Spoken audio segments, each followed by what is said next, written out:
नमस्ते मित्रों। आज ये आप चेस बोर्ड देख के ही समझ सकते हैं कि आज का टॉपिक क्या है। हम बात करने वाले हैं जिन्होंने चेस में इतनी बड़ी सफलता हासिल की। अब वो रिकॉर्ड, भारत का जो रिकॉर्ड बना है हाल ही में, उससे तोड़ना सचमुच में मुश्किल है।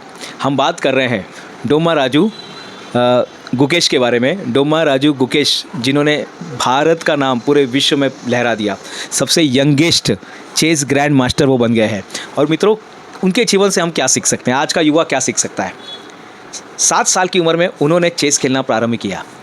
अब यहाँ पर जो रोल था वो पेरेंटिंग का रोल था। पेरेंट्स ऐसे मिल गए उनको, डॉक्टर रजनीकांत, ईएनटी के डॉक्टर थे, लेकिन फिर भी समय निकाल के अपने बच्चे को लेकर जाते रहे। अपने बच्चे की प्रतिभा को उन्होंने पहचान लिया। उनका जो बच्चा था विजय यश, उनका जो बच्चा था 7 साल की उम्र में चेस खेलना शुरू किया और 11 साल की उम्र तक अपना नाम रोशन कर दिया था। यानी सबसे पहला सीख जो मिलता है, जितना जल्दी हो सके अपने लक्ष्य को निर्धारित कर लो। यहाँ पर एग्जाम्पल देना चाहूँगा छत्रपति शिवाजी महाराज का।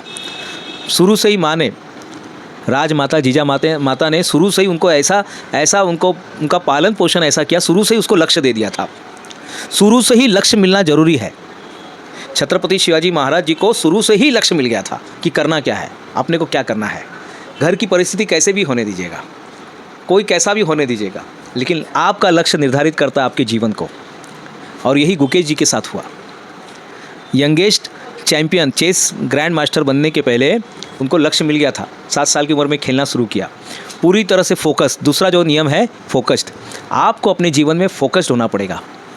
लक्ष्य निर्धारित करके नहीं चलता है साहब। बहुत सारे लोग लक्ष्य निर्धारित करते हैं, क्योंकि कहा जाता है एक नियम है, विचारों का एक नियम है। विचारों का नियम क्या है ईश्वरी? विचारों का नियम है हर चीज़ का निर्माण 2 बार होता है। पहले कहाँ पर होता है? मगज में, और उसके बाद सामने। बच्चे के दिमाग में आ गया था मुझे अब ग्रैंड मास्टर, चेस में कुछ तो भी करना है। और चेस में जब उसने किया कि मुझे शतरंज में कुछ बनना है, तो उसने 7 साल की उम्र में खेलना शुरू किया। माँ बाप ने वहाँ पर उसको 2006 में जब वो पैदा हुआ था, तो शुरू से ही उसको ऐसे खेल देते गए, फिजिकली खेल। मैं आजकल के माँ बाप को देखता हूँ, बच्चा दूध नहीं पी रहा है, क्या करते हैं ईश्वरी, क्या करते हैं? उसके हाथ में क्या दे देते हैं? मोबाइल दे देते हैं। चम्मच से सेरोलेक्स नहीं खा रहा है। सेरोलेक्स खाया आपने कभी? नहीं खाया, वो पाउडर आता। सेरोलेक्स नहीं खा रहा है, फूड नहीं खा रहा है, कुछ कर नहीं रहा है, रोटी नहीं ले रहा है, चपाती नहीं ले रहा है, फटाक से उसके हाथ में मोबाइल दे देते हैं। कितनी बड़ी गलती कर रहे हैं। नुकसान किसका हो रहा है? भारत का हो रहा है। ऐसा आपके परिवार का तो हो ही रहा है, समाज का तो हो ही रहा है, राज्य का तो हो ही रहा है, लेकिन सबसे बड़ा नुकसान देश का हो रहा है। एक होनहार बच्चा जो कभी यश पर पहुंच सकता था, कभी यश पर पहुंच सकता था, उसके हाथ में मोबाइल आ गया। अब बेचारा वो क्या यशवान बनेगा? को मैंने पूछा, नेहा, एक को मैंने पूछा कौन सा खेल पसंद है आपको? बोला सर हमको फुटबॉल पसंद है। बोला अरे वाह, कब तक खेलते हो? बोले जब तक मोबाइल डिस्चार्ज नहीं हो जाता तब तक खेलता हूँ। जब तक मोबाइल डिस्चार्ज नहीं होता तब तक खेलता हूँ। उसमें मोबाइल में फुटबॉल खेल के फ़ायदा है क्या? कहाँ? ग्राउंड में। स्मार्ट पेरेंटिंग का सबसे पहला नियम है, अपने बच्चे को लक्ष्य देना शुरू कीजिएगा। 7 साल की उम्र में उसने चेस खेलना प्रारंभ किया। 7 साल की उम्र में पता चला ये क्या होता है। डॉक्टर APJ अब्दुल कलाम साहब कहते थे, बच्चे का उम्र 6 साल तक उसका जितना ब्रेन बढ़ना रहता है ना, माँ के कोख से लेकर बच्चा पैदा होने के 6 साल तक उसका दिमाग जितना बढ़ने का रहता है ना, रैपिडली बढ़ता है और उसके बाद धीरे धीरे बढ़ता है। डॉक्टर रजनीकांत जो उसके पिता थे, ग्रैंड मास्टर गुकेश के पिताजी जो थे वो ENT डॉक्टर थे, और उन्हें समझ लिया था इस बात को। 7 साल की उम्र में उसको चेस का दे दिया, सेट ला कर दे दिया, और वहाँ से उसने खेलना जो प्रारंभ किया। 11 साल की उम्र तक वो कुछ तो भी बन चुका था। और उसके बाद जो उसका जो जर्नी शुरू होता है मित्रों, और फिर वो लगातार टॉप 3 में आना, फिर वर्ल्ड के टॉप 3 में आना, फिर विश्वनाथ आनंद को हराना। ग्रैंड मास्टर विश्वनाथ आनंद को उन्होंने हराया 2023 में, पिछले साल। और अभी उन्होंने कोरिया के प्रतिस्पर्धी को हराकर विश्व का चैंपियनशिप हासिल किया। तो सबसे पहले लक्ष्य जल्दी से जल्दी बनाना है। क्या करना है? जल्दी से जल्दी बनाओ। आज डिसाइड करो क्या करना है। डॉक्टर, इंजीनियर, खिलाड़ी जो बनना है करो। भारत रत्न सचिन तेंदुलकर की भी बात मैं करना चाहता हूँ। जल्दी से जल्दी उन्होंने लक्ष्य बना लिया, और जल्दी से लक्ष्य बना लिया, बहुत कम उम्र में उनको भारत रत्न मिल गया। जल्दी से जल्दी लक्ष्य बनाइए। ईश्वरी, अपने को क्या करना है? जल्दी से जल्दी आप डिसाइड करो क्या बनना है। दूसरा, फोकस होइए साहब, आपको फोकस होना है। आपने चुन लिया है मुझे इंजीनियर बनना है, डॉक्टर बनना है, IIT में जाना है, मुझे ENT का डॉक्टर बनना है, मुझे ग्रैंड मास्टर बनना है। अब आपको फोकस बनना पड़ेगा। आपने डिसाइड किया मुझे गिनीज वर्ल्ड रिकॉर्ड बनाना है, आपने सोच लिया, ये सोचने से नहीं होगा, सोचने के बाद फोकस्ड होना पड़ेगा। हमें 5 साल लगा साहब, 5 साल हमें लगा यहाँ तक पहुँचने के लिए। कितना साल लगा? 5 साल। फोकस्ड थे हम, हर तरफ अवसर देख रहे थे, कैसे होगा कैसे होगा कैसे होगा। तो दूसरा जो हमने गिकेश से हमको जो सीखने को मिल रहा है, वो हमको ये सीखने मिल रहा है मित्रों कि किस तरह से आपने जब डिसाइड कर लिया है कि मुझे अभी यही काम करना है, अब मुश्किल क्या आसान क्या, जब ठान लिया तो ठान लिया। कल हमने एक लाइन बोली थी ना, मुश्किल क्या, जब ठान लिया तो ठान लिया।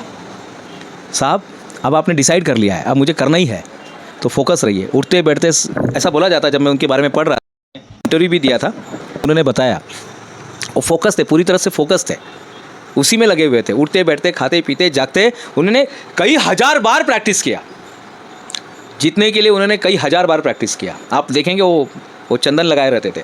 यहाँ पर आप देखेंगे ना गुकेश का अगर तस्वीर देखेंगे तो यहाँ पर तस्वीर में आपको ये चंदन लगाए हुए थे। ईश्वर का हमेशा नाम लेते थे। तीसरे नंबर पे आता है ईश्वर को अपना पार्टनर बनाओ। आप अपने ओरिजिन के साथ जुड़े रहिएगा। आप देखेंगे ना जब वो चेस खेल रहे थे तो बार बार ईश्वर को याद कर रहे थे, बार बार वो पैर पड़ रहे थे। आप जिस मज़हब से जुड़े हुए हैं, जिस धर्म से जुड़े हुए हैं, उनसे जुड़े रहिएगा, उस पर आस्था रखिएगा। और आस्था अटूट होनी चाहिए साहब, अटूट आस्था होनी चाहिए। पहला फोकस, पहला आपको लक्ष्य निर्धारित करना है, फोकस होना है और ईश्वर पर आस्था रखना है। ईश्वर पर आस्था तो अपने आप भरोसा। क्या बोलेंगे? को कोरिया के साथ खेलने का मौका मिला, यहाँ तक जाना भी अपने आप में बड़ी बात थी। और धीरे धीरे होता है, हौले हौले होता है। कैसे होता है विजय? हौले हौले होता है। आप सफलता को रातों रात नहीं छू सकते हैं। उसने मेहनत किया, प्रैक्टिस किया, जब भी मौका मिला मौका को छोड़ा नहीं साहब। जिधर भी मौका मिला, जहाँ पर भी पता चला, जहाँ पर भी मौका मिला वो वहाँ पर पहुँचता गया। हाँ, जहाँ पर भी गया वहाँ पर पहुँचता गया। सोशल मीडिया का यूज़ करता था, लेकिन किसके लिए? अपने को अपलिफ्ट करने के लिए, ना कि टाइम वेस्ट करने के लिए। फोकस होता है ना साहब, ये सब चीज़ छोड़ देता है। फोकस होना जरूरी है साहब। क्या करना है? फोकस होना है, ईश्वर पर आस्था रखना है। ईश्वरी किस पर आस्था रखना है? ईश्वर पर आस्था रखिए साहब। ऊपर वाले पे आस्था रखना जरूरी है साहब। और एक बोनस पॉइंट दे रहा हूँ जाते जाते, पेरेंटिंग का बहुत बड़ा लक्ष्य, बहुत बड़ा हाथ होता है बच्चों की सफलता के लिए। अगर आप पेरेंट हैं मित्रों तो आप भी सफल होइए। डॉक्टर रजनीकांत अपने आप में डॉक्टर थे। माँ बायो माइक्रोलॉजिस्ट की अध्ययन उन्होंने किया था, पढ़ाई की हुई थी। माँ बाप पढ़े लिखे थे, वो भी चाहते तो बच्चे को मोबाइल देके छूट सकते थे, लेकिन नहीं साहब, उन्होंने पूरा ध्यान दिया। जहाँ वो जाता था पिताजी अगले रूम में खड़े रहते थे। उसको क्या चाहिए? पानी चाहिए, खाना चाहिए, नाश्ता चाहिए। ध्यान दीजिए साहब, अपने बच्चों पर ध्यान दीजिएगा, क्योंकि एक बच्चे का ख़राब होने का मतलब है देश का नुकसान। परिवार का तो नुकसान होता ही है साहब, लेकिन एक देश का भी बहुत बड़ा नुकसान होता है अगर आप ज़िंदगी में कुछ करते नहीं ना मित्रों। यश बहुत इंपॉर्टेंट बात बोल रहा हूँ, ध्यान से सुनना। अगर आप ज़िंदगी में कुछ करते नहीं ना मित्रों, कुछ नया नहीं करते हैं, कुछ नया सीखते नहीं है, कुछ भी ऐसा देश के लिए नहीं करते ना, तो याद रखिए आपका जन्म जनगणना के लिए हुआ है। आपका जन्म सिर्फ जनगणना के लिए हुआ। कितने लोग थे? 500 लोग हैं। कितने लोग थे? 1000 लोग आए। कितने लोग हो गए? ये हो गए। सिर्फ जनगणना के लिए मत बनिए साहब, कुछ करके दिखाइए, कुछ करके दिखाइए।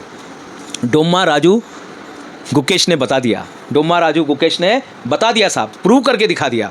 या तो आप 11 साल के नॉर्मल बच्चे बन सकते हैं, या तो आप 11 साल के वो बच्चे बन सकते हैं जो सबके लिए प्रेरणादायी हो। 18 साल की उम्र में उन्होंने प्रूव करके दिखाई दिया।